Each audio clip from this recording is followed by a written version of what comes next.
Welcome back to Dad's Meet World, your weekly deep dive into that old classic show, Boy Meets World.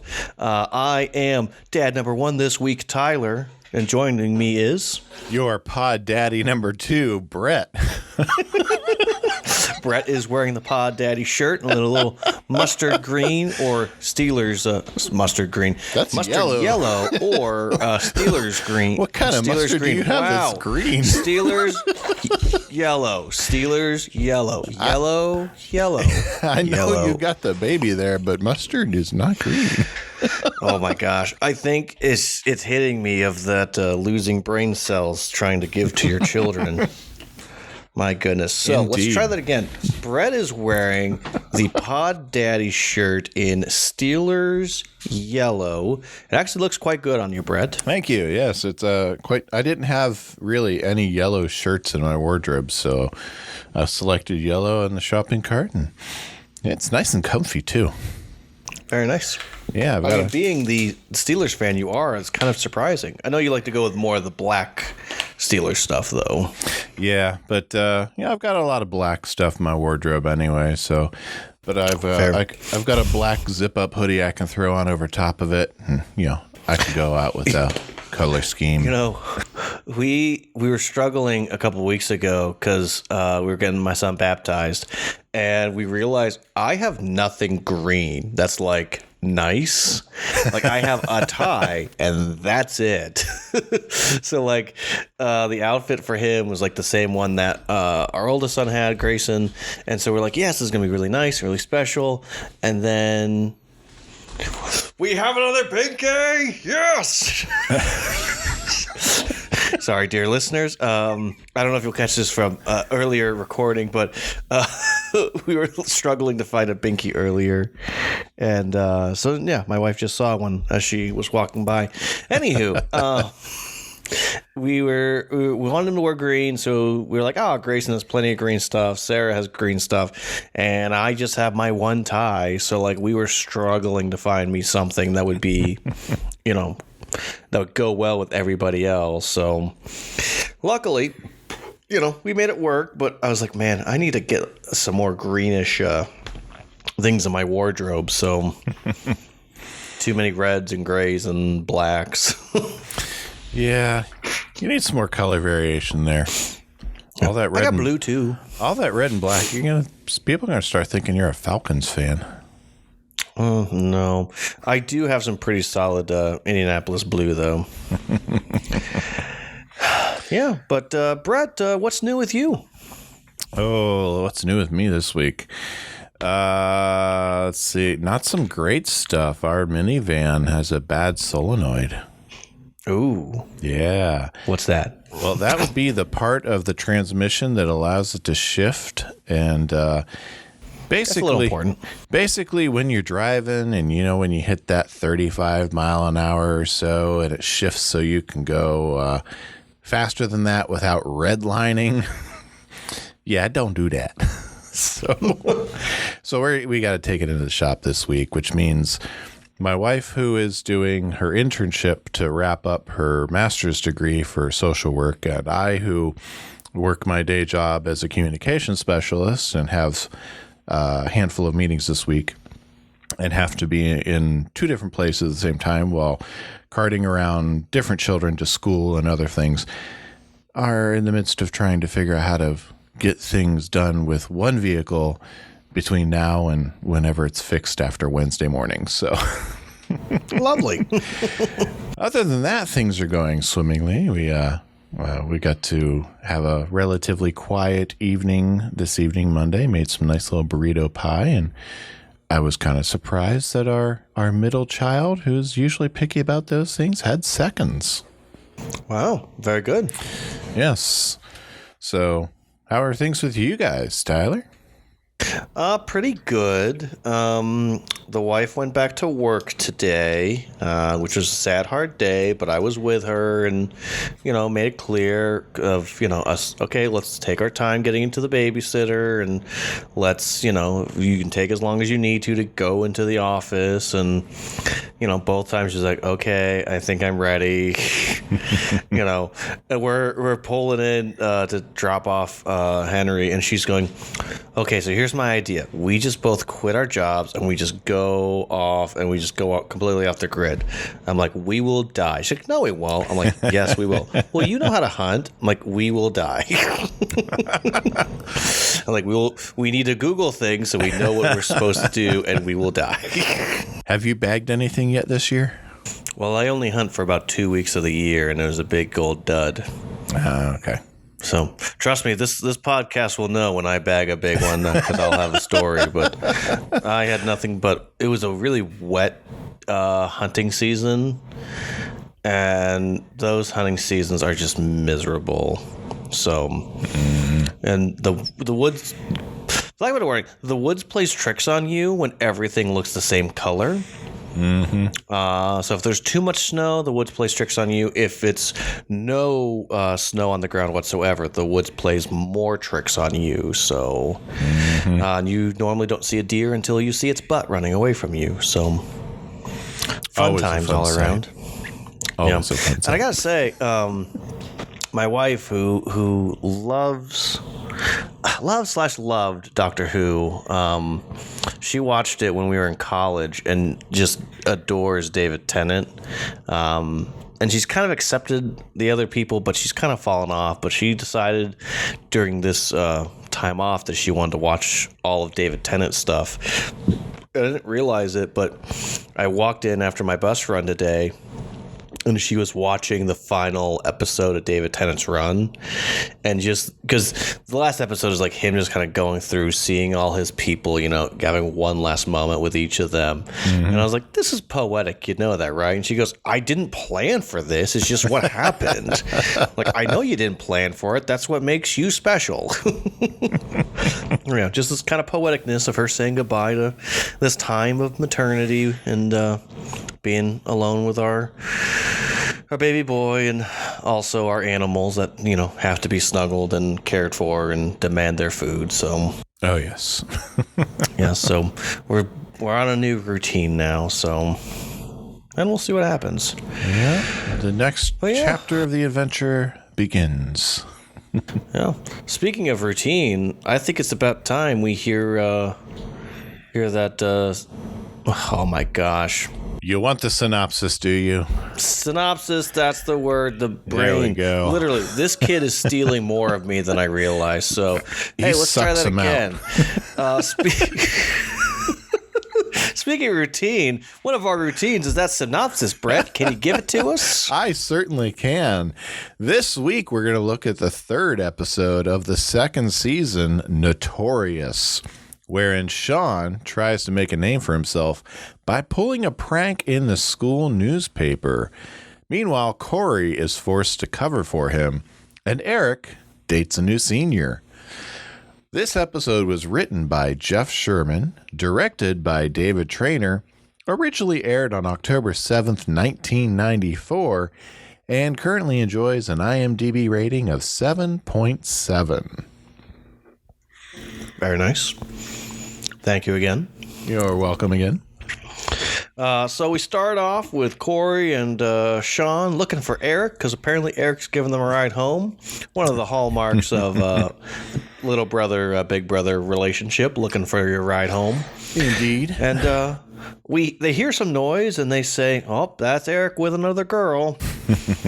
And not just Cory didn't learn his lesson. He just opens the door again and finds it Eric with a girl. Yeah, not just any girl, but Molly, played by Jill Novick in her only Boy Meets World appearance. Grand total of 15 acting credits, none of which have come since 2000.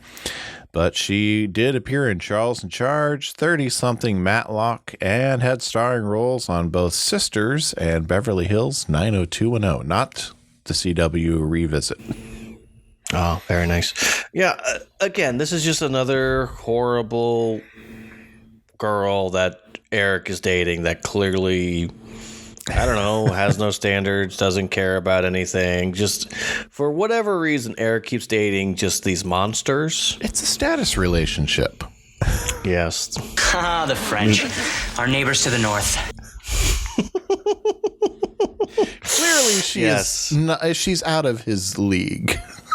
Yeah, they make that clear of that she's a lot smarter than him, mostly because she just throws out little, like, she's just finny, like, thinking that is fancy. Like, it's, you know, those people that you meet that you go, you are trying to make yourself seem something you're not. Yeah, like you have that word of the day calendar that you've been using for 20. Well, okay, not 20 years because you're only in high school. You've been using for 2 years, and you're really just trying to find ways to insert them into the conversation. She strikes me as that kind of person. Yeah, well, like, it wouldn't surprise me if she took French, but, like, you know, I took Spanish, and I got hello, goodbye, how are you, and that's about it. I can count to 10, but, you know, it goes away really quickly, so I doubt that she's really speaking it fluently. Yeah. Now, with that said, being, I'm assuming, the editor of the school paper, it does bode well for her that she has a rather verbose vocabulary. Oh, no doubt. But, yeah, Cory and Shawn walk in, and they're carrying some rats. Oh, yes. They're studying natural selection and shooting for a D+. Yes. D+. Hey, D's get degrees. D's do indeed get degrees. When I was in college, my mantra for one particular class was D equals diploma. Yeah. That's how my chemistry class was my senior year spring semester. I was like, I just have to get a D. I just have to get a D. And my professor had the goal to say, well, if you work a little harder and try to get a B or like get your grade of this, then you can get a C in this class. I'm like, Professor, I appreciate that, but I'm not interested in that. I just want to pass. Yeah. He goes, that's fair. But anywho, Cory, I don't know how to phrase this, Brett, but little brother's gonna little brother. Yeah, the rats get out and Cory just goes into full-on little brother mode. He wants to kiss you! He loves you! Come on, you kiss my brother! Yeah, he can't help but make a joke and tick off his brother. Yeah, Eric realizes it's a pull, not push. Eric being Eric. And we get to meet one of my favorite side characters. Who's that? Janitor Bud. Oh, Janitor Bud, yes. Yeah, played by Bob Larkin, who sadly passed away last year. This is his first of 4 appearances in Boy Meets World. He also... Wait. Janitor Bud was alive during Girl Meets World, and they didn't think to bring him back for an episode. I know. It's it's very possible that he may not have been healthy enough to travel, depending on where he was. But yes, he was alive, and they did not bring him in.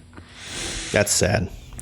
He also starred in Quincy M.E., Hill Street Blues. He was at least in guest spots in the A-Team, Knight Rider, for at least one episode with Mr. Feeney. Nice. Friday the 13th, Part 6, Perfect Strangers, Alf, The Wonder Years, ER, Seventh Heaven, Weeds, and a whole lot more. Very nice. Go Janitor Bud. Oh, yeah. All right. Yep. And we have Cory and Shawn left alone in potentially an expensive room that they're not supposed to be in all by themselves. Yeah.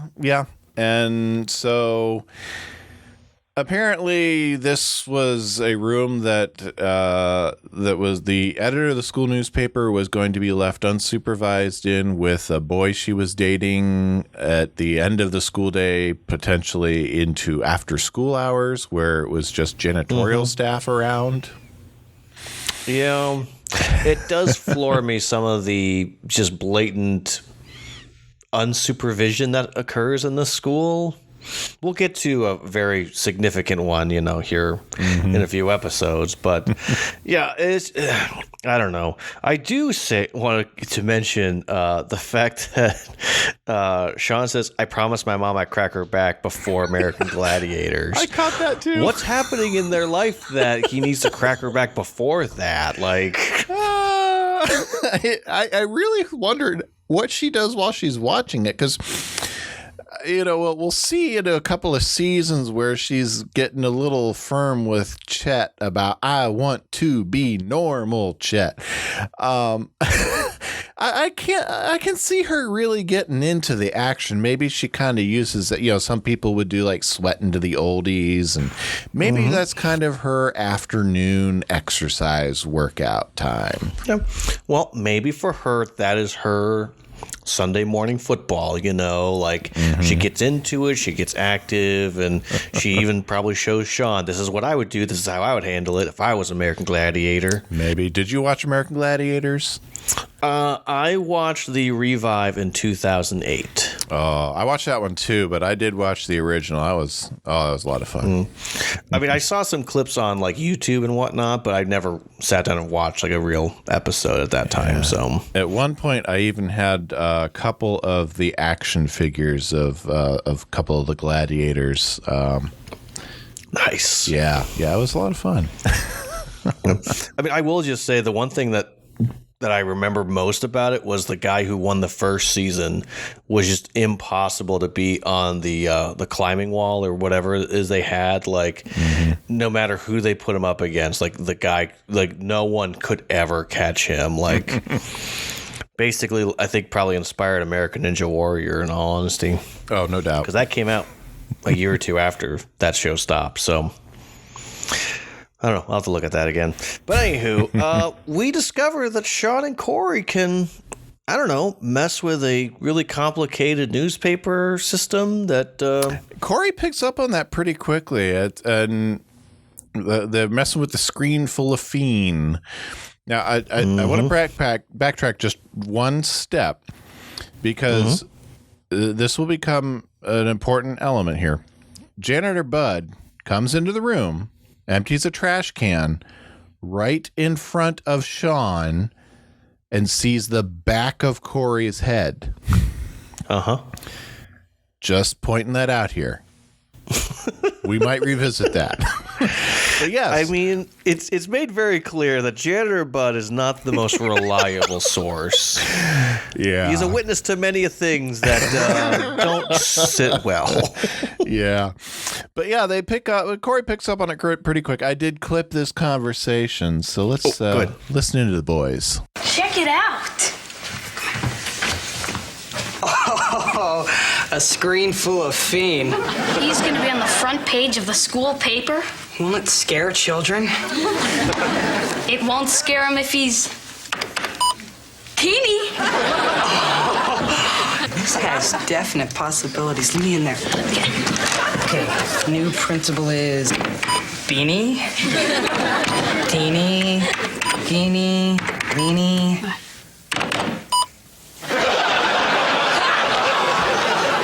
New principal is Weenie. Can you imagine 2,000 students reading this? Power. Ultimate power. Yeah, but we would never. Would we? Power. We'd be notorious. We would be legends. What do you mean? Well, what are we now? We are lowly 7th grade sewer scum who name rats after ourselves to feel important. And how do you feel about that? Better than the guys with no rats. Hey, Cory, wouldn't you rather be something special? Or would you rather be us? Shawn, power like that in the wrong hands, it's dangerous. Yeah, we're going back a little bit to Shawn having a voice in his head that tells him, do the bad thing. He hears the temptation, and he gives into it, but it also ties into this new theme for him this season where he wants to be noticed. He wants to be something. And so, where it's actually kind of a nice little evolution for his character, where we're combining what's already been established and something new from this season, where it's not necessarily growth for him, but it feels natural. Right. Well, he's established. I really feel like last few episodes of the first season and the first few episodes of this season have really established who Shawn really is. Is this conflicted soul who desperately wants to be acknowledged, be seen, and is so desperate for people to notice him that he's willing to make poor choices. And could be that he didn't know even if his parents noticed him until he had the cherry bomb situation. So so power is what Shawn sees, and Cory basically says, let's just go, we don't need to be here anymore. So Cory fixes it, and then the two of them go off, and that's the end of it for Cory. We cut to black. Yes. Then we get to Harley holding the newspaper. Did you end up clipping this, by the way? I did, yes. Yes. Now, a guy who could cook up something like that. Now, that's a guy I'd like to have hanging with me. He'd be a great addition to our organization. Oh, yeah, he can stand right here. I'm thinking he could stand right where you're standing. Well, then where would Joey stand? Oh. Am I going for a ride? Excuse me, Harley. Sir, about that guy you wanted to meet... Did I say you could eavesdrop on a senior conversation? Did your little 7th grade ears hear something they shouldn't have heard? For your sake, I truly hope not. Yeah, because Harley's got a whole locker full of ears from guys who've done the same thing. Their glasses ain't crooked now because they got no ears. How much to keep the ears?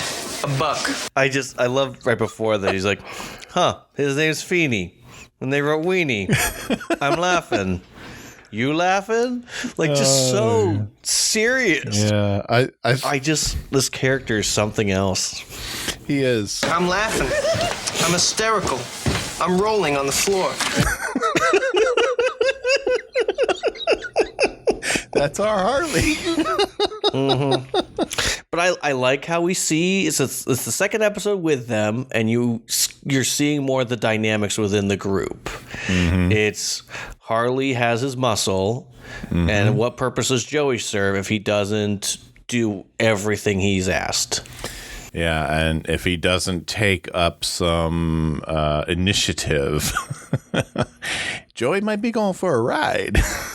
Because he's not the enforcer that Frankie is. No, Frankie will never go anywhere unless he chooses to. No, Frankie's set for life in this organization. Joey, meanwhile, needs to be constantly finding a way to make himself indispensable. That's pretty cheap pricing for $1. He can keep his ear. Well, he is a 7th grader. He's not exactly made of money. Yes. And Cory, has no idea what's going on. Until it's put right in front of his face. Oh, yes. And Shawn thinks he's notorious, but nobody knows he did it. Nobody knows, including cute girls. Oh, yes. And they just... It's funny seeing that turn where Shawn's so proud of himself, and then all of a sudden he's, so what? I know I did it. That's good enough. And this girl walks past, and if it were my boyfriend, I'd do anything. Oh, it's killing me. Yes. Shawn really does turn into a secondary Eric. He really very quickly this season. He really does. His obsession with girls is quite intense. The hormones hit him hard. It did. But we learned that they're going to talk about the Scarlet Letter this week. Yes, they're going to talk about the letter A. Don't laugh at Matthews, okay? He's never seen an A before. I just love how he puts a giant A on the board when he walks in. You now return to the letter A. Yes, it makes perfect sense where he's talking with his class about the Scarlet Letter A with the Scarlet Letter with Hester Prynne. And, he's making this for emphasis. And then, Mr. Feeney walks in. Mr. Feeney, good morning. Actually, Mr. Turner, I've had better. You see, I have been forced on this particular morning to go from room to room asking anyone with information about this little journalistic prank to come forward. I will go a lot easier on the perpetrator if he or she or they voluntarily confess. No? Very well. I will now return you to your lecture on the letter A. Keep up the good work. It's just there. Now, yeah, you have to imagine that Feeney on some level doesn't know that it's Shawn, but you have to think that he's suspicious of him. I'm sure he's on his list of suspects. Yeah, I mean, especially like the way that he acts is him being in there. Like, Feeney doesn't always give a lot away of what he's thinking and feeling, but you have to imagine that he's tracking that. And Shawn and Cory certainly are not smooth about hiding their guilt. No, they're not. And it does raise the question, though, of who is actually to blame for this? Is it the two of them for being left alone in a room and messing with a system that they shouldn't be messing with? The student editor or the person that's supposed to oversee it, the teacher, responsible for the club? Mm-hmm.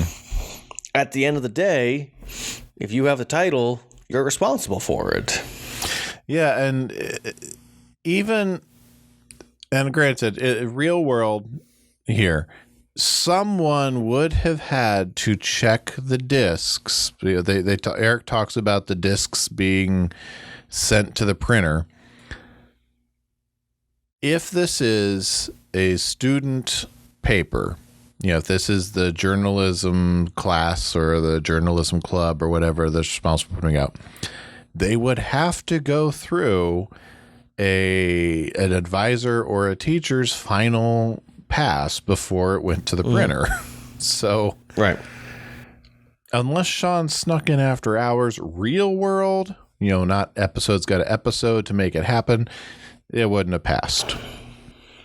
All right. I mean, I know the 90s is different, but the only thing I could see is that this teacher's so confident in this student that he's looked at everything else. All he knows is that she's going to do this and then it's going to be fine. So, I mean, honest to goodness, I think this girl should lose her title of editor and someone else should have to be in charge of it. But, Yeah, I would agree. Yeah. But anywho, back to the letter A. Are you completely deranged? Yes, I am. I will say I like that this season in particular really focuses on these literature, books. Sorry, literature books. My goodness. I like how it takes these stories that we would typically see in high school and uses them as a means to help the audience that is waiting to interact with those things and actually understand them better. And I like the creativity that they go to with the Scarlet Letter here, because it's not a one-to-one adaptation of the Scarlet Letter. It's more of they take some of the themes behind it and take their own slant, and they kind of make it their own type of thing here. And I like the creativity they take with it. And just a note, I mentioned it back when we were talking first episode. If you look on Turner's board, you can see assigned specific reading pages on his board. So nice. Yeah. It wouldn't surprise me if there's only specific parts that they're supposed to read, but I like how we get to the Matthews house and, Alan's pretty quick to be like, that's kind of funny. And there's like, yeah, it is. My girlfriend didn't think so. Yeah, I did get this conversation too. Wonderful. Eric, my son, how was your day? Oh, wow, that's pretty hysterical. Yeah, I laughed at it myself. My girlfriend, however, failed to see the humor. She said, her efforts at journalistic excellence have been forever compromised by my limited intellect and profound immaturity. And what did you say? I said, bite me. So you're back on the market. You'll find someone. Dad, I was dating the editor of the school newspaper. It was a status relationship. It made me somebody special. Oh, Eric, I think you're somebody special. Oh, you have to. You had me and you're stuck with me. Well, that's true. But sooner or later, love will softly sneak up on you and wrap you in its gentle embrace. You forgot to clean out the garage. And it's a beautiful thing. Oh, look, George is on the cover. Oh. Weenie! Is that the greatest thing you ever saw? No. Second greatest? It says weenie! How could this have happened? I don't know. Molly proofread the whole thing right before it... Wait a minute. You're lying. You have no proof. You were the last one in the newspaper office before the discs went to the printers. Corey, did you have something to do with this? No, I did not do this, nor did I do it. Weenie! It says weenie! I can read! And maybe one of the cutest moments for Morgan. Just so proud of herself. Yeah. Love will sneak up behind you and wrap you in its gentle embrace. Yeah, it feels like Eric really didn't take much of advice from their talk last week. I mean, he knows a little more about her, about he at least what she knows does, her some name, of her like- hobbies, but name. But he definitely did not take everything to heart, and he's back on the market now. Yeah. Well, it's also that, like, he's not taking what his parents are modeling to him. No. Of someone he can have conversation with, someone that he can have fun with. It's just another girl for him to date. No, it was a status relationship. It was something to make him special. Now, I will say, if he would just stayed with Linda, then Linda would fulfill that role pretty good, because Linda was quite amazing. And it's one of the biggest crimes against Eric. Linda, I know. I like her. I do like Linda. I like her. That is really one of the biggest crimes against Eric, is that, like, every now and then they give her, like, a really cool girl like Linda to be with, and then they just throw her aside, and then he's going after all these other girls for no good reason. I know. Anyway, that's my small soapbox right now. You know, I like to see more of her and less of him. Yeah, I like my gosh. I like Amy's response to all this, of making it clear of, this is not funny. Clearly someone did something dumb. Why did this happen? And then just little Mark is just, they're like, weenie. This is weenie. It's the funniest thing you've ever seen. Second funniest. I like how Alice trying so desperately, like, it's funny, right? Come on, just admit it's funny. She's just like, no, it's not. Yeah. And it shows that even in a healthy marriage, you can have differing opinions and still have a healthy relationship. Oh, yeah. I'm sure later on that night, he'll be like, you know that was funny, right? Like, yes, of course it was funny, but I couldn't say anything. I couldn't admit it in front of our children. Oh, it's like when my son has a small temper tantrum and we're just dying and we just look at each other like, we can't. We can't laugh right now. Right, because if he thinks it's funny, then he'll keep doing it. We can't do that. Yes. So we go back to the high school, though. We're in the hallway. We run back into Jason. Oh, yes, Jason is back. And Molly's still mad at Eric, and Jason wants to take a run at her and give her a call. Yeah. Jason really is one of those vulture, like, daters, I'd say, in high school of, oh, that girl's single? I'm going to try to ask her out. Oh, that girl's single? I'm going to try to ask her out. I'm the happy sidekick. Yes. But Eric's trying to say, you know what? I need to focus my life and just don't let me get sucker punched by another senior. Just let me just be, and I'm going to be all right. Yes, and he specifically he wants Jason to remind him to not let him get drugged down by another bag of misery. And to his credit, Jason's going to make the effort, because immediately Eric's going to run into Desiree, who is played by Sydney Bennett, first of 2 appearances that she'll make on Boy Meets World. She has 21 other acting credits, including shows like Suddenly Susan, Mad About You, Moesha, Dharma and Greg, Psych, and Whip It. We haven't seen her acting since 2013.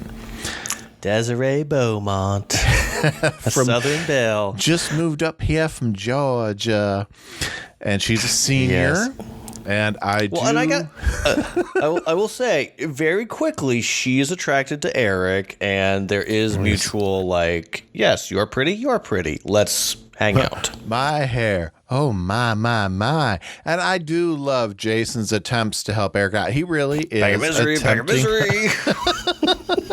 Yes. Bag of misery, bag of misery, bag of misery. Misery bag. Senior. Oh, misery bag. And, of course, Eric gets rid of Jason by throwing his papers down the hall and introduces himself to Desiree. That's a real jerk move. It really is. And we get this beautiful gem. Eric Matthews, you may call me Desiree.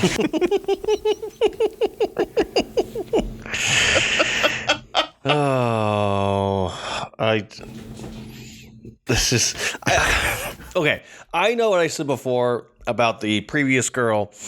Desiree is one of those classic Boy Meets World characters that I know is only in for a very short time period, but she makes a giant splash, really is that calling card for Eric to be like, I need to make changes. Yeah, and I remember, and of course, I've watched through Boy Meets World several times, beginning to end, and I know exactly how the relationship ends, and it always surprises me knowing when she first shows up, she's only going to be in one more episode. Her character always feels like she sticks around for a handful more episodes. Mm-hmm. Well, when you said 2 episodes, it is just 2 episodes. That's crazy because you feel like she's there for half the season. Mm-hmm. Yeah, the character's got that kind of an impact there. Well, it also shows that the acting as well is just as equal to that because she brings it. Well, I mean, there's many different characters that come along that are only here for an episode, 2 episodes at most, but they come and have these powerful performances and they stick around for a while. Angela's dad. Is one in particular. It's only 2 episodes, but those 2 episodes are really important to their development. So they really are. But anywho, back to Desiree Beaumont. Sorry, no, we're moving on to that because they're done. But yeah, Desiree, thank you for your services. Let's just say it right off the bat. Just incredible. The paper puts out another edition. No. Yeah, it's just a typo. Nobody's to blame, blah, blah, blah. But Shawn decides to show off to Cory his latest dab at pranking. Yes, he is painted Mr. Feeney's door. Yes. Yes. Shawn, you're out of control. Yeah, I am. Tell your friends. And Mr. Feeney's door now reads Mr. Weenie.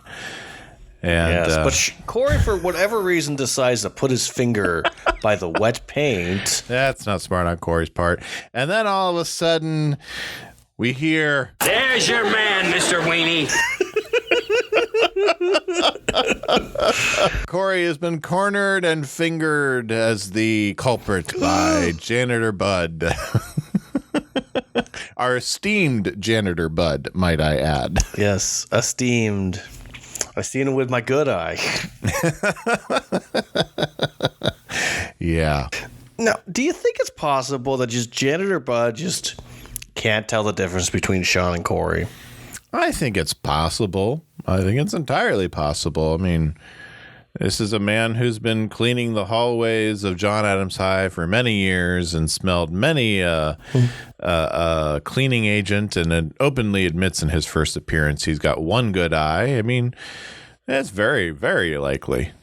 Now, I gotta say, I do love the character Janitor Bud, but my high school had incredible janitorial staff, specifically the ones that were there, when we were there, They loved being there. They didn't mind cleaning up messes. They didn't love every single mess they had to clean up, but they always took a pride in it that the hallways were clean and always took time for us and talked with us.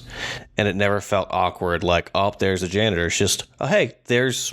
I don't want to say her name because it's not really nice, but, there's our favorite janitor, and she's wonderful and great. And, always had a smile on her face. So, yeah. And that's awesome. Not every janitor is like this. Oh, no. Not every janitor will run through the halls screaming, "Out of my way, you little puke machine!"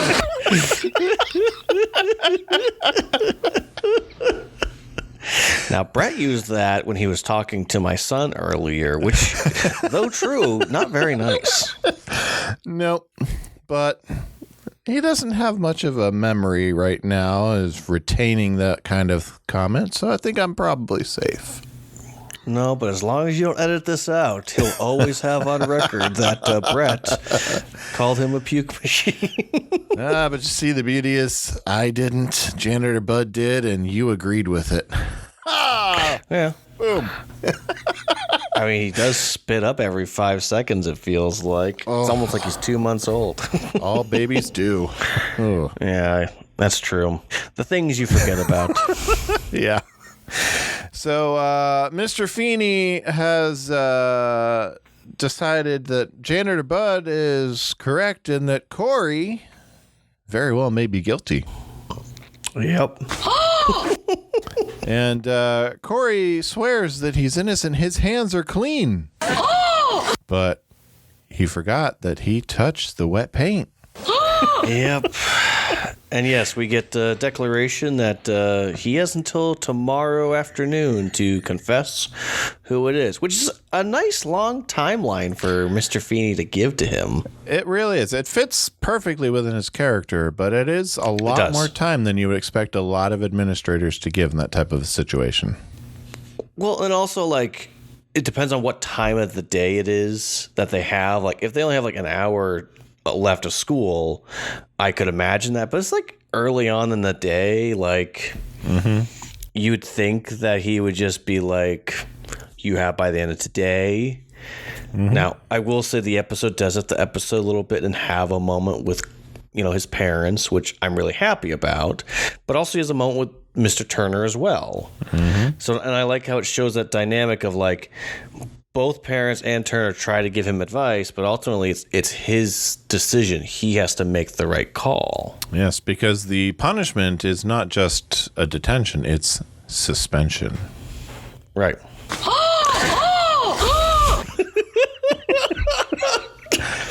Yes, good-looking people. That was you were going to do that. All 3 of Cory's gasps. Oh my gosh.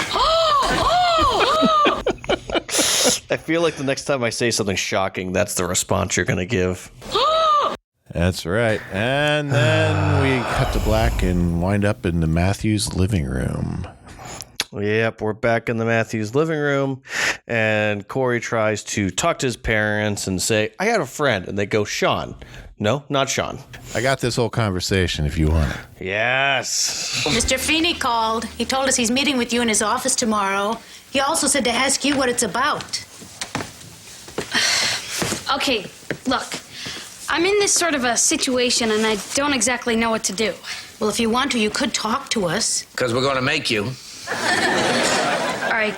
I've got this friend who's pulled a major scam at school. Shawn. Not Shawn. Shawn. Fine, Mom. Think it's Shawn. Because that protects the kid it really is. Anyway, this kid did something. With the newspaper headline? Yeah, it could be. Now, Mr. Feeney, he knows I didn't do it. But he also thinks he knows I know who did do it. Shawn. Not Shawn. Shawn! Amy, he says it's not Shawn. I believe him. Obviously, it's Shawn. Well, I don't care who it is. A friend does not rat out a friend. What are you, in a prison movie? There are consequences. Oh, what's the worst that Feeney can do? Well, he's threatening to suspend me. Oh, great. A big red S on his permanent record. Oh, nobody looks at that. Who looks at that? Some colleges he applies to. Any college will let you in as long as you have enough money. Do we have enough money? No. You have to rat out your friend because we're poor. I just love how Amy just gets straight to it. It's Shawn. Let's just talk from that point. We both agree it's Shawn. Mm-hmm. And Cory's like, no, it's not Shawn. He's so desirous not to get him in trouble that he thinks if he even mentions Shawn to his parents that's going to, like, maybe they may call and go, it's Shawn. Yep. But they're making it kind of clear that, like, they're not really getting involved in this. They want to give him the advice that they think he needs to hear. Yeah. Yeah, and I like that. They're not diving in. They're not forcing him to do anything. They're just laying it out for him. Like, looking at the future, here's what's going to happen. College is going to look at that. If you don't, you're going to have the suspension on your record. And we can't afford to send you to college otherwise. Because we're poor. You have to rat out your friend because we're poor. Oh, gosh. Just Alan Matthews. Sometimes he's the best. But I like this scene, though, because maybe it's just Alan and Amy didn't know what the situation was specifically, Mm-hmm. And so I like how they're getting all the information, and they have two different opinions. Mm-hmm. And it's nice that they have those two different opinions, but they are not going into an instant fight. And they're not like, we have to figure out what we're going to say to him. And it's almost like they already knew, like, hey, regardless of what we say, it sounds like he has to make a choice. Yeah, and we remember that Alan was Shawn when he was growing up, too. So Alan's going to very much have a different perspective than Amy, I'm sure. No, I will say that if they were just in middle school, that permanent record wouldn't be a thing because they wouldn't have to worry about that. But, That's right. But they're in high school now. Yes. So dumb. I hate that. It's the biggest attraction for this season is they're in high school. Yes. And then Eric. They're talking about what makes you special. And Eric walks in. I'm dating a senior. I'm special. Nothing bad can happen, right? So the next day at school, Mr. Feeney reminds Cory of their meeting. Yes. Cory's letting Shawn know that he has not ratted him out. I like how there's a little I don't know how to say it. There's not really an awareness of how much this is weighing on Cory, this whole situation. Mm-hmm. And Shawn's just like, hey, no one knows it's me, so it's not a big deal. I do like that Turner tries to talk to Feeney and tries to just say, hey, do you think you're taking this a little too personally? Yeah, I do like that. And I like that last line between the two of them where it's, go easy on him. He's in a new school, as am I, Mr. Turner, as am I. Mm-hmm. And it kind of hangs there, and that it's making the point that yes, they really both are almost on equal footing in some ways in this same instance. Well, and then we get to Cory thinking that everything is over as far as this whole weenie situation because Shawn's learned his lesson. He knows he's going to have to take the fall for him, but it's okay. And then they open up the paper and find that it doesn't say weenie anymore, Brett. It does not. His true name is Weenie Weenie. Weenie, weenie, weenie, weenie, weenie, weenie, weenie, weenie. Continued on page 3, column 1. Weenie. It's been corrected to weenie, weenie, weenie, weenie, weenie, weenie, weenie, weenie, weenie. Yeah. Are you completely deranged? Yes, I am. But it wasn't Shawn that did it. It was not, no. And again, Harley is quite taken aback by this. Harley is. He is. I'm laughing. I'm hysterical. I'm rolling on the floor. Because Frankie and Joey took it upon themselves to do something for Harley to make him smile. Yes, make him smile, but also it got him a little emotional. Now he needs to go blow his nose in someone else. I want to blow my nose in that kid. And I think part of Joey's response is that that's an honor. Yeah. There's such a dark and twisted world that those three live in. It really is. It's a sharp dichotomy from the antagonistic relationship that Cory and Mink has had. Oh, yes. But then we have another moment with Eric and Miss Desiree. Yeah. Yes. And she's instructing a little bit of a whipped Eric on what she wants him to do after school. I got a little bit of this here for us, too. Woo, on the cheek. She's a senior. Is that why you're getting neutered? The cat's getting neutered. Oh, maybe you can get a 2-for-1 deal. Or am I too late? Hey, this happens to be a relationship between two complete equals. Do you know, my little puff pastry, there's just a lick of winter in the air? Would you mind, before picking me up, just driving around the block for 40 minutes while the heater's on so the inside of the car's all nice and toasty? Would you do that for me? Say yes, Puddin'. Yes. I believe the woman wants pudding.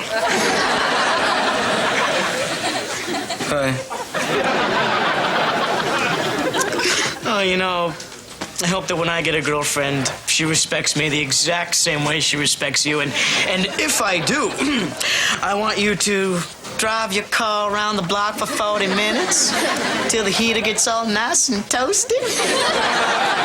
And then I want you to run me over. Would you do that for me, Puddin'? Yeah.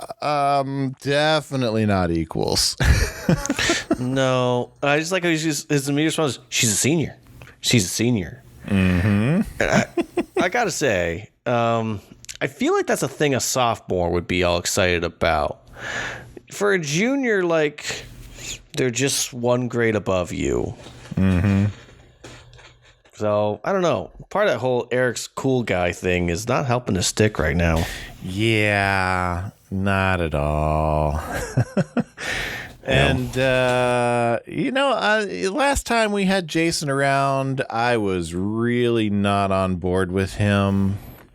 I am this time. I'm Team Jason this time.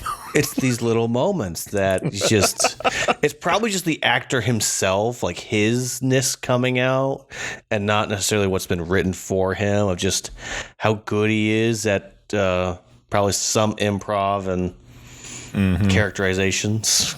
Oh, yeah, sure.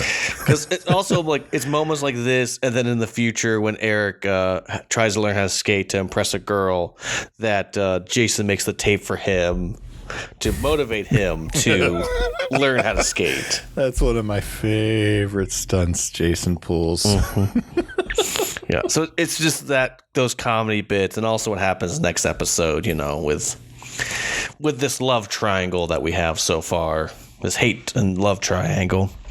Oh, yeah. This is the part that I was talking about of Shawn not really paying attention to what's going on. Like, hey, man, you going to shoot hopes for us after school? Like, I have this little thing called a meeting with Feeney. Oh, yeah. And Shawn is totally okay with Cory taking the fall for his stunt. And he seems to have no remorse for it.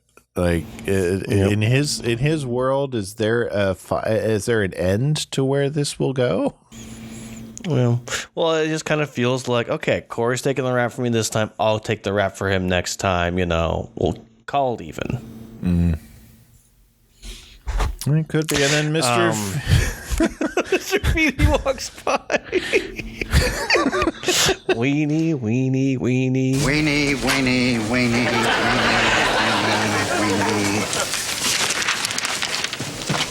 And weenie. 3 o'clock, Mr. Matthews. Again, that's the whole next level of acting that he has in him. Liam Danielson, just so excellent. Like, there's both humor in what he's saying, there's sadness in what he's saying, and ultimately just got to get the point across of this is another thing to add to your list of things that we have to talk about. Yep. Just reminding you just how serious this has become. It's not just a one and done thing. And then we do get to that part about where Feeney and Turner talk for just a few seconds. I skipped ahead a little bit. Sorry about that. And then we're in the classroom. And so he's trying to teach a lesson about Hester Prynne. I have no idea if I said that. Sure, Prynne. About facing a tough decision, basically taking the ridicule of her community and people talking down to her to keep the innocence of the man that impregnated her silent, or to, bring him out to that suffering as well. It's a really good metaphor for what's going on. Does Cory rat out Shawn and make them both equals, or does he just kind of continue with people assuming it's him? When he asked Cory to stick around after class, I clipped that out because I really like the way that he connects with Cory there. Matthews, hang for a minute, will you? I can't, sir. I've got a date with Destiny. You can be a couple of minutes late. What's Feeney going to do, suspend you? He's going so psycho over this, don't you think? I think when you're new at a school like you and me, first impressions really stick. They decide your reputation. What if tomorrow you raised your hand and I said, "What do you want, booger?" Would you do that? They'd probably follow you all through high school. Maybe all your life, people would call you booger. Would you do that? Well, I'm the teacher. I can do whatever I want. I wield the power to inform and to influence. So do people who make funny newspaper headlines about the principal, who's new in school, like you and me. So you're saying I should squeal on my friend? No, I'm not. So I should cover for him? I'm not saying that either. So what are you saying? I was hoping you'd know.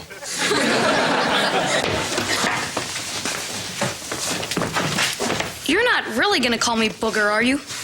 I'll see how I feel.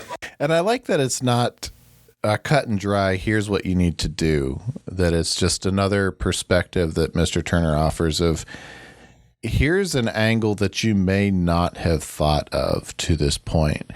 Because, his parents have offered the, we know it's your friend. We know that here's how it might impact you personally.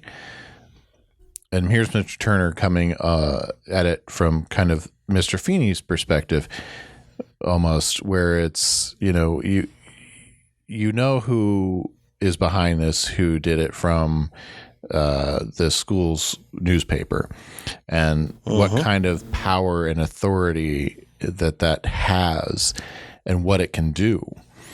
And I like that it's not just here's what you must do, that neither of these sources of information, neither of these sources of guidance have just flat out told him, here's what to do.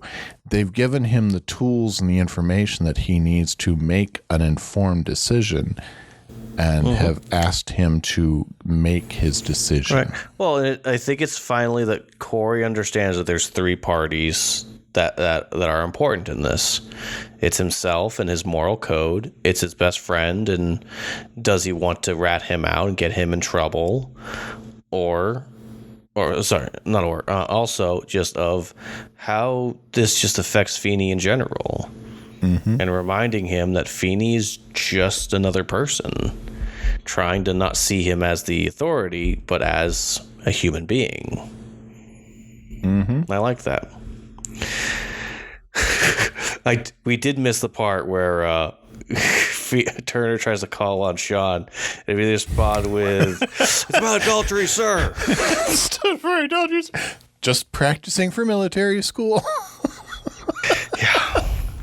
Because what we didn't bring up is that his dad threatened after Cherry Bomb Day that if another mess up and he's off to military school. And that's really the only reason that Cory has probably kept his mouth shut this long. Exactly, because if he would have turned his friend in, he most definitely could be in serious trouble. Would he actually go to military school? Maybe not, but there could be a much worse punishment that we don't know about and don't fully understand about the Hunter household. So I think Cory knows it's best that he just takes the fall for it right now. Say, doesn't your wife have a story that she wants to share about her own time in high school? Well, she doesn't really want to, but her husband kind of asked her to, so yes. Why don't we go ahead and play that right now? So, Honey Bunny, welcome back to the podcast. I'm just going to go ahead and bite the bullet. I messed up. I did not hit record. I'm trying to learn a new device. I am sorry. So, Sarah already started to explain this story, and now we're going to backtrack, and you can go from there. And also, I love you and thank you. So once upon a time, I was a junior in high school, and there was a girl making fun of me. So a friend of mine, who was also dating my cousin, decided to pour nacho cheese in said girl's locker. So the girl reported it to the assistant principal and said that she thought that it was one of us who did it, because she didn't actually have proof. So we were both called down to the assistant principal's office separately. She lied. And I was taken in, and I was not given a day to give up the person who did it. I was given, you need to tell me by the time you leave this office, or you're going to get, I can't remember if it was detention or suspension. So your next door neighbor principal was not very lenient on you? Is that what you're telling me? He wasn't my next door neighbor. I know, but that's what Cory's situation. Oh, yeah, no. No, not at all. Not at all. He was kind of a bad word. He was a disconnect. Oh, disconnect. Very good. Yes. Sorry. Yes. No, a disconnect. We'll explain that later. So I tried to get out of ratting her out because moral conundrums are really hard. You know, I was raised on Boy Meets World and that, and you don't rat out a friend, but, you know, when you're in the principal's office and they're making you do it, that's a completely other thing. And then when your parents find out that you didn't want to rat out your friend, you get grounded for that. So just to be clear in this story, I know I've heard it before, but I'm blanking on some details. We've had more life experience since the first time you told me this story. Did you end up ratting out the friend? I did. You did? Okay. She did tell me before I went down that I could rat her out. She said, just tell them it was me. Fair. And then your parents, even though you did rat her out, still grounded you? Because I tried not to rat her out, was their reasoning. I tried to avoid it. And I think at one point I said I didn't know who did it. And it was for lying to the principal. Well, we've learned one thing, that if we start saying phrases like, I do not recall, and I need an attorney, that may be better off for us. Do not recall, and I would like an attorney. Yes. Now, Brett, this is the first time you're hearing this story. Do you have any comment or It is anything you'd like to add? definitely the first time I'm hearing it. I don't know. Moral conundrums are hard. They're very hard. Nacho cheese? Yeah. Where did she get the nacho cheese? One of the lunchroom options at our school sometimes was like chips and nacho cheese. Okay, so it wasn't like, I'm envisioning like a big food service size can. No, like honestly, like it was just like a couple of those like condiment cups full. So she just like squeezed them through the slots in the locker? So this girl, she left her hot locker like on the last number. So if you had it on the last number, like for certain lockers, you could just pop it open. Wait a minute. So this girl's complaining because someone did something in her locker, but she left it available to be messed with. Yes. That's kind of like reporting a car stolen when you leave the keys in the ignition. Yes. Yeah. No, because other people would use her locker, so she left it on the last number so you could just pop it open. So it was easy to get into. So on the one hand, you two probably could have really easily gotten out of it since she left her locker so freely open and pointed the finger at anyone who knew how to get into her locker. But on the other hand, in the end, you did actually own up to at least fessing up to the one responsible. I had nothing to do with it, but I did own up. I had no idea she did it until after she did it. Well, and this girl that did the whole locker thing, is she not also like one of the popular girls and like no one messes with her and that's what ticked off your friend and then... No. Oh, I thought you told me she was a popular girl. No, she was just a bad word. She was stuck up. Yeah. She thought she was better than everybody else, even though she wasn't. Gotcha. Well, I mean, I also went to a school where I graduated with the class of like 500 people. So like, was it 500 people? Yeah.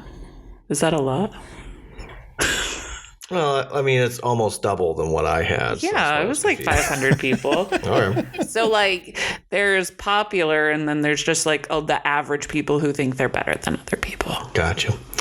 Well, now the real question is, because this is Dad's Meet World, if either of our boys were to have a situation like this, how would you feel about it as a parent? I don't know.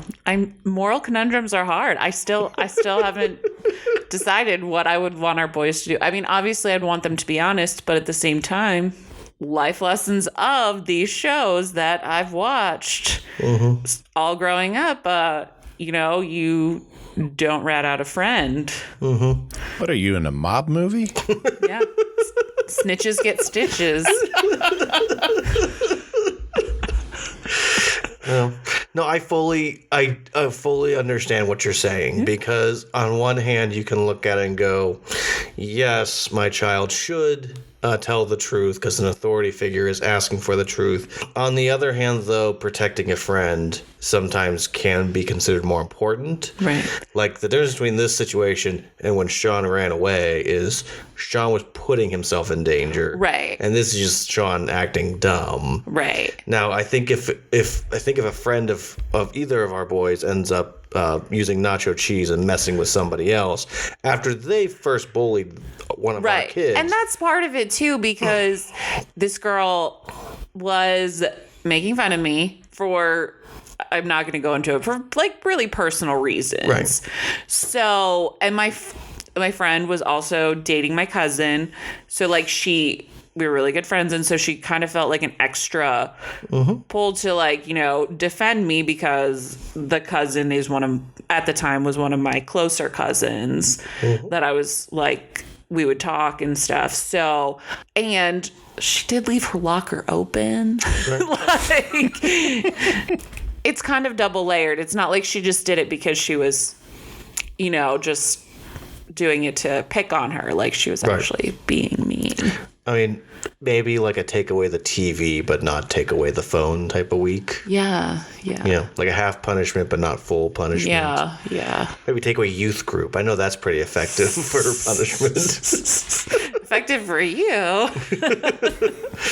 All right. Well, thank you, honey, for coming back on. You're welcome. I got a little baby in my hands. I know you want to get him off to bed, so he's currently has his eyes barely a little bit. Good. So he's in that perfect spot right now where you can transfer him, and good. So.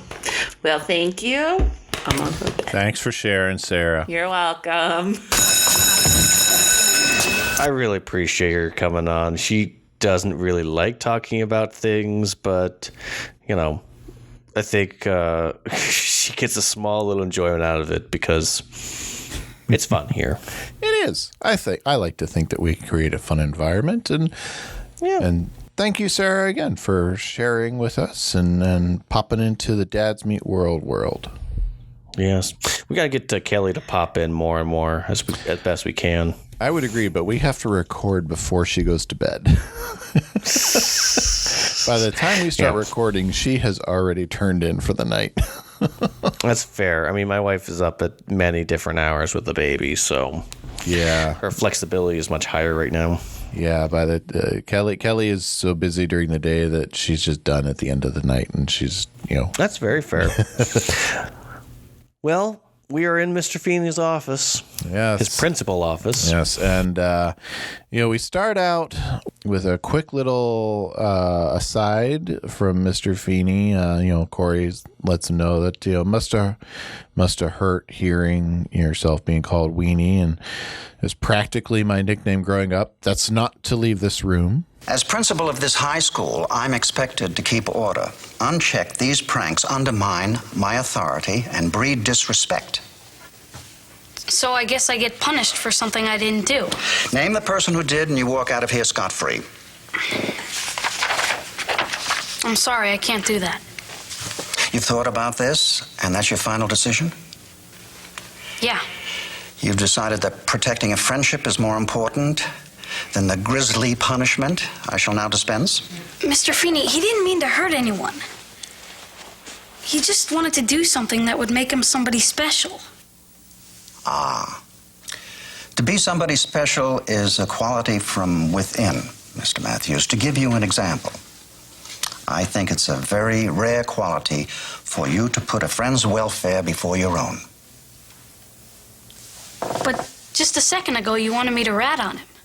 As the new principal, yes, but as your teacher, as someone who lived next door and watched you grow up, I never expected it for a moment. And we find out Mr. Feeney himself was of two minds about the whole situation once he found out who was to blame. Well, it is that dual role he has in Cory's life of being an educator, but also knowing him his whole life. Mm-hmm. And the complications that come with it. Yeah, he doesn't just know him as Mr. Matthews, he knows him as Cory. It's one of those great moments of like him making clear of, yes, he really wanted him to rat him out in the sense of order, respect, but knowing who Cory is and his character, he's very happy that he stayed true to it. Mm-hmm. Integrity. Never expected it for a moment. Mm-hmm. And we go to Shawn waiting outside for him. And Cory's going to have detention for the next 5 days. 1 day for every letter in Weenie, which, in this case, Mr. Hunter, should be spelled Weenie. You told him? What do you think? I think you wouldn't. I'm an idiot. He refused to rat you out, Mr. Hunter, and he now faces a week of detention in your honor. But the punishment for not being caught, Mr. Hunter, is far, far worse. I did it, Mr. Feeney. I confess. I will be watching you every moment of your high school career, which in your case could be decades. But I just confessed. Too late, Mr. Hunter. You are my new special friend. Why didn't you turn me in? Oh, just like Shawn, wanting it both ways. Yeah.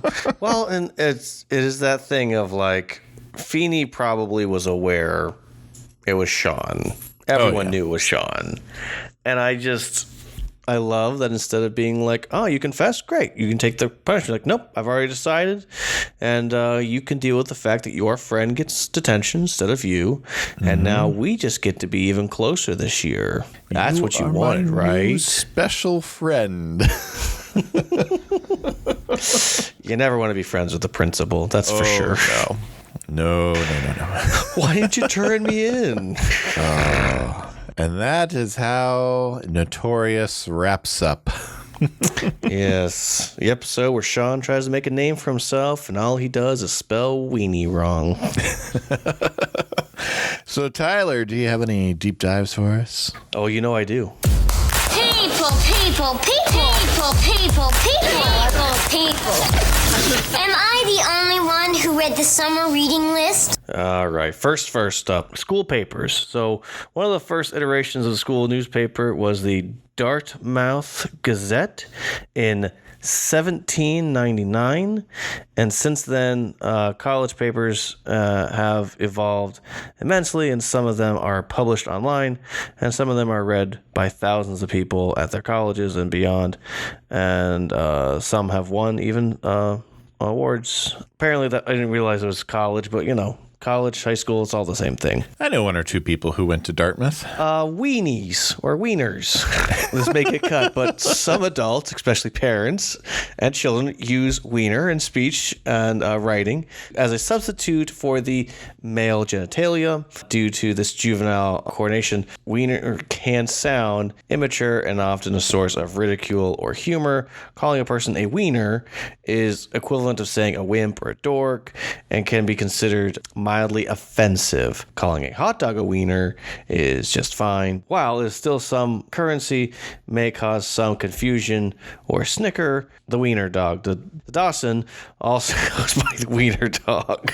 So wiener can be referred to based on either hot dog, animal wiener dog, or potentially genitalia. Regardless, it's kind of offensive to refer to your principal as a wiener and or Mr. Weenie. As hilarious as it is quite juvenile. Eric mentions at the beginning, the French, our neighbors to the north. Some of you may not know, but in Quebec, they speak primarily French. They will speak English, but French is the predominant main language in that area. It's the only real section of Canada that does that, but still about 7.8 million Canadians that their first language is French. We already talked about this a little bit, but American Gladiator, for those of you that don't know, ran from September 1989 to May 1996, ran for 7 seasons, 208 episodes.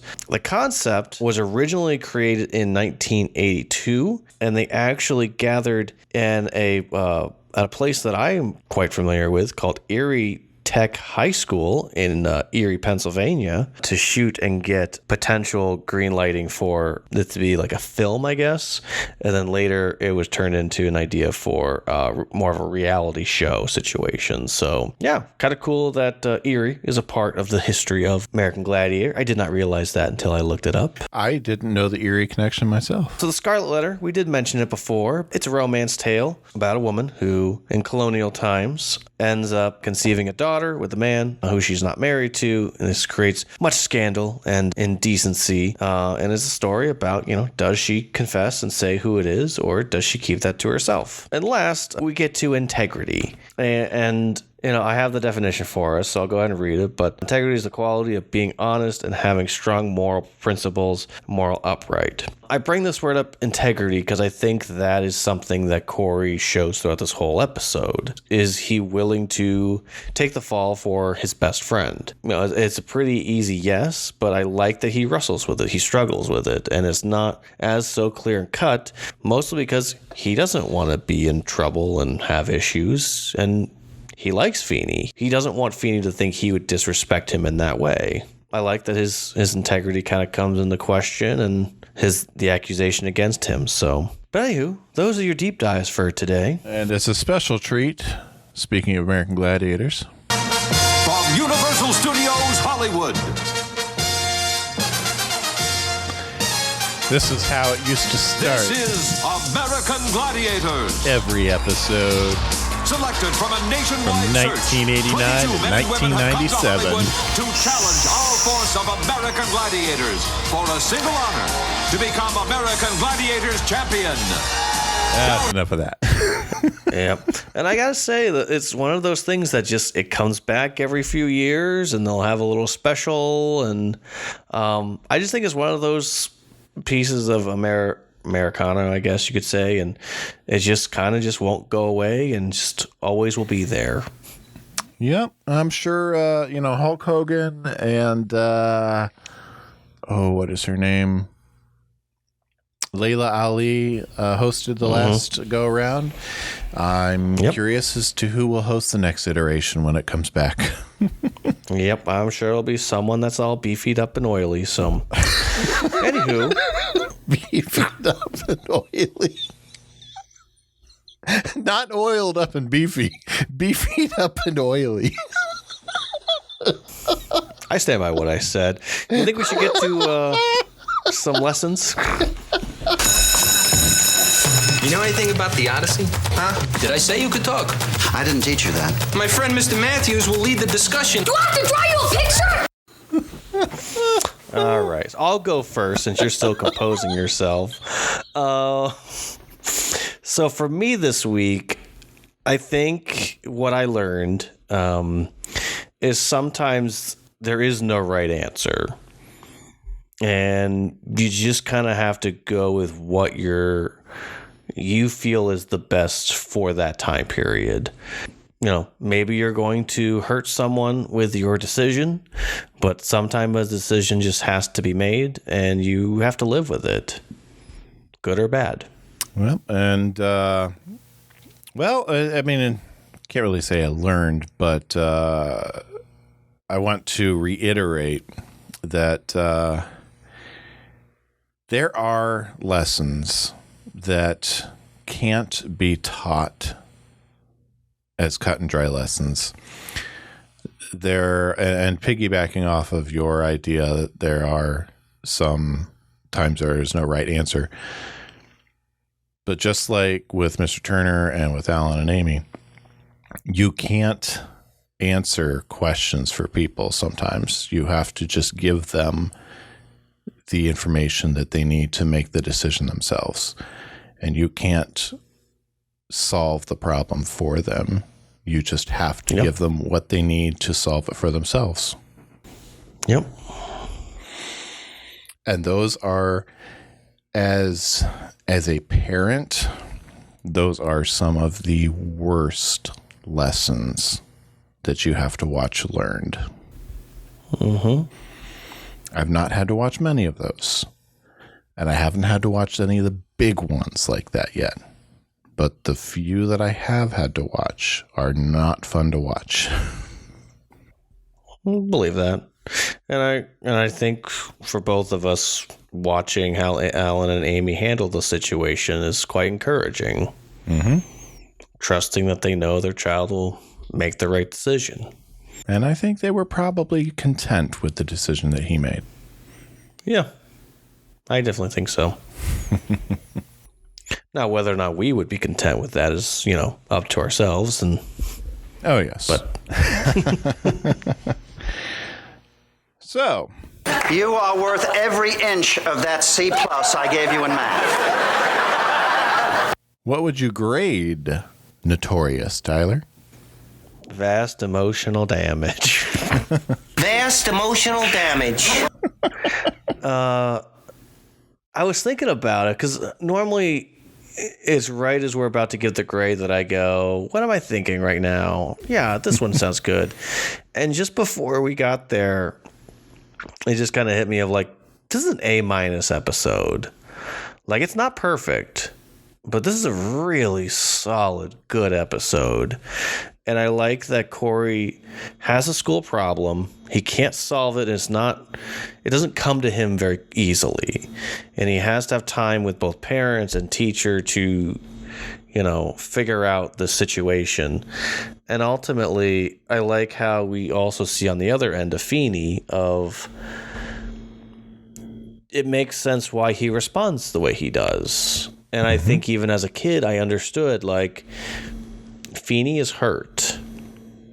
Feeney's really upset. And I think this is one of those really great episodes that starts a good conversation as a family. Mm-hmm. So this is a wonderful episode. I wish I could give it an A+, but there is some episode has to episode and, Eric not being treated well, that kind of knocks it down for me.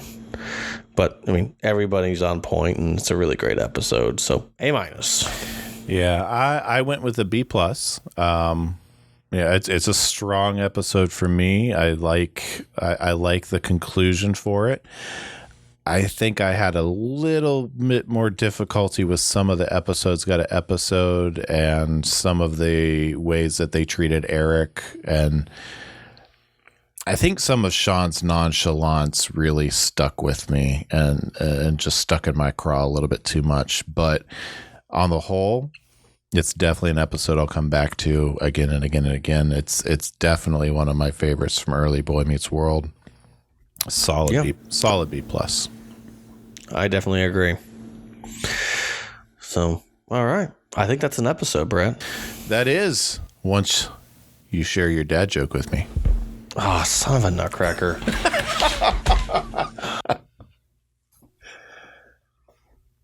We get to ask our Alexa for dad jokes, we found out. Well, we ask Alexa for jokes, and what it gives us are effectively dad jokes. Very nice. I have you by your ovaries. All right. In lieu of my cat trying to disrupt our recording today, like my kid came up to me and he's going, "Dad, can you put the cat out?"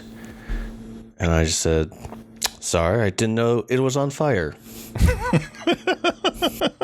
I like that one. And with that, good-looking people, we thank you for joining us this week for Notorious. Yes. And next week, we should be having a special guest appearance. Still making sure that all gets worked out. But, so I think we'll get a little teacher advice on if they had done what you had done to me, how I would respond. I want you to go to the blackboard and diagram that sentence for me. That's right. Next week will be me and Mr. Jode, hopefully with a special guest. So join us next week for Dads Meet World. Until then, you can email us. You can find us on social media at dadsmeetworld. You can pick up some pretty nifty swag at dadsmeetworld.threadless.com. And you can dream all about us as you sleep the sweet sleep of slumber of good-looking people. Because we know you will. Watch out for Mr. Weenie. That's right. Watch out for Mr. Weenie. Weenie! It says Weenie! I can read! I can read! Took a vast emotional damage. Until next time, all good looking.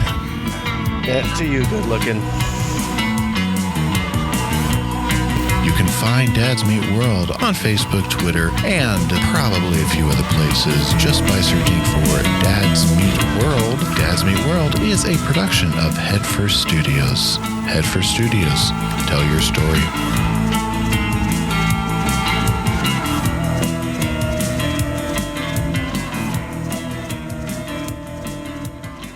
Did not give me a day like Mr. Feeney did to Cory. Crap. What? We have to start over. Okay. Did you forget to press record? Now we are recording. Now we are recording. So we're going to start over. I'm so sorry. All right, I'll hit the record button. Okay. Am I delayed? You are, yes. If you said something, I did not hear it. Oh, I just said D's get degrees. Okay. Sorry, my cat thinks he can go wherever he wants. Of course he does. He's only half right. But we go into the classroom, Mr. Turner, and he's... You stop! Oh, my gosh. Stupid cat. Disconnect. Anywho,